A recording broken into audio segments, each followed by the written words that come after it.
জয় গুরু। আমরা আজকে আলোচনা করব যে মৃত্যুর পরে যে আল্লাহ পাক রব্বুল আলামিন আমাদেরকে বিচার করবেন, সেদিন আল্লাহ প্রকাশ হবেন মানব সুরতে। যখন আল্লাহ সাক্ষাৎ দিবেন, তখন কোন আকৃতিতে আসলেই আল্লাহ পাক রব্বুল আলামিন আমাদের সাক্ষাৎ দিবেন, এই বিষয়টা আমাদের আসলে জানা দরকার। যদি আমরা না জানি তাহলে এই বিষয়টা আমাদের অনুমানে থেকে গেল। আর এই আল্লাহ সম্পর্কে ধারণা, কল্পনা আর অনুমান এটা গ্রহণযোগ্য না। ইউনূসের 36 নম্বর আয়াতে এটা উল্লেখ আছে। তাহলে এর পূর্বে আমরা আলোচনা করেছিলাম যে আল্লাহ পাক রব্বুল আলামিন এর হাত আছে। সূরা সোয়াদের 75 নম্বর আয়াতে আমরা দেখেছি, এবং কাসাসের 88 নম্বর আয়াতে আমরা দেখেছি যে আল্লাহ পাক রব্বুল আলামিনের চেহারা ব্যতীত সমস্ত কিছু ধ্বংস হয়ে যাবে। তাহলে আল্লাহ চেহারা আছে। এবং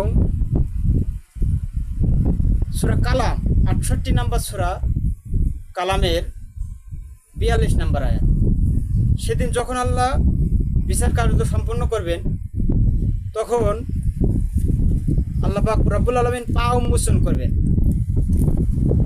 করে বলবেন যে সেজদা করার জন্য আহ্বান করবে। তাহলে দেখা গেল এখানে আল্লাহর পাও আছে। তাহলে পালাম হাত, পা, চেহারা।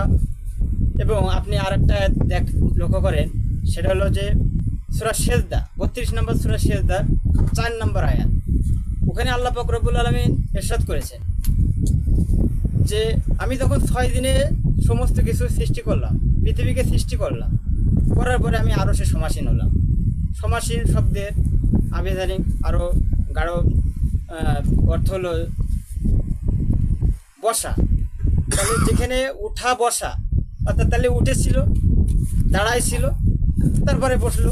তাহলে যেখানে দাঁড়ানো উল্লেখ আছে, বসা উল্লেখ আছে, হাত আছে, চেহারা আছে, পা আছে, তাহলে এটা সুরতটা নিশ্চয়ই মানব সুরত হয়ে যায়।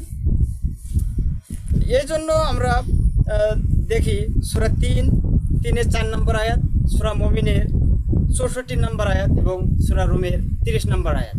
ওখানে দেখা গেছে যে আল্লাহ পাক রব্বুল আলামিন এই মানুষকে উত্তম আকৃতি, সুন্দর আকৃতি দ্বারা সৃষ্টি করেছেন। আর এই সুন্দর আকৃতিটা মূলত আল্লাহ পাক রব্বুল আলামিনের।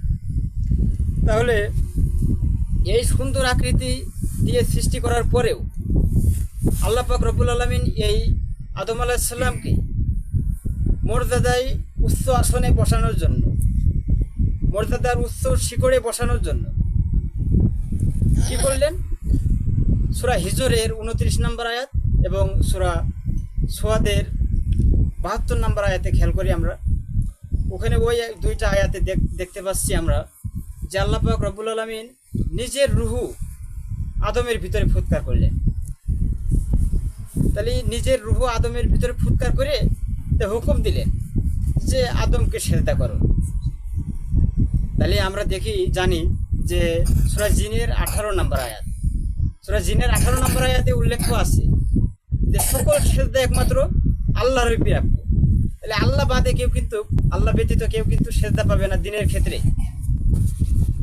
আল্লাহ বাদে যদি সেজদা কেউ না পায়, তাহলে আল্লাহকে সেজদা বাদ দিয়ে আদমকে করার জন্য বলা হলো কেন?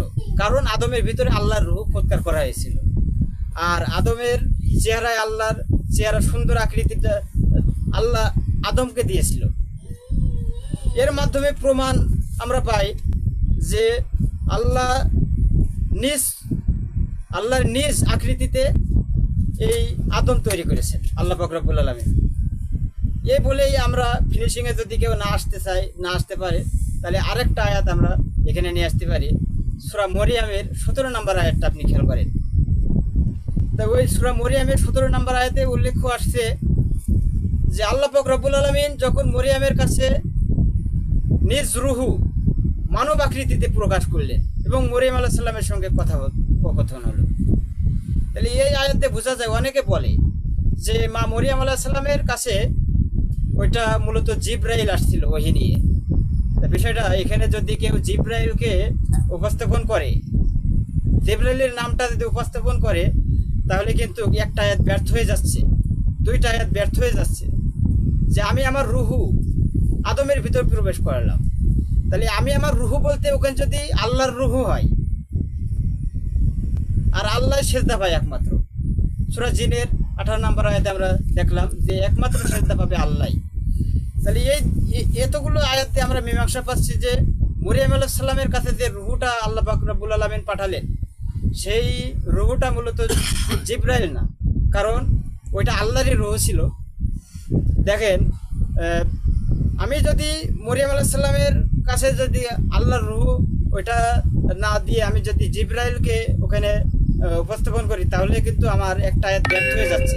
কারণ আমি এক জায়গায় আল্লাহর রুহু বলে সাব্যস্ত করলাম, বিশ্বাস করলাম, আর এক জায়গায় বিশ্বাস করলাম জিবরাইলকে, তাহলে কিন্তু আমার একটা আয়াত ব্যর্থ হয়ে যাচ্ছে। এজন্য সূরা হজের 51 নম্বর আয়াতে আপনি খেয়াল করবেন, ওখানে বলা আছে যারা আল্লাহর আয়াতকে ব্যর্থ করার চেষ্টা করে তারা হবে জাহান্নামের অধিকারী। এর জন্য কোনো আয়াত যাতে ব্যর্থ না হয়ে যায়, একটা বিষয় বলতে গিয়ে যতগুলো আয়াত আছে ওই আয়াতগুলোর অর্থ একই রকম করতে হবে। যদি ভিন্ন হয়ে যায় তাহলে অবশ্যই আয়াতগুলো ব্যর্থ হয়ে গেল, আর ব্যর্থ হয়ে গেলে কিন্তু সে তার জন্য নির্ধারিত স্থান জাহান্নাম হয়ে যাবে। এই জন্য আমাদের আজকের মূল কথা হলো যে এই আলোচনায় আমরা বুঝতে পারলাম যে এই মৃত্যুর পরে যখন আল্লাহ পুনরুত্থান করবেন, যখন আল্লাহ বিচার করবেন, সেই দিন আল্লাহ পূর্ণ মানব আকৃতিতে প্রকাশ হবেন এবং কথা বলবেন। জয় গুরু।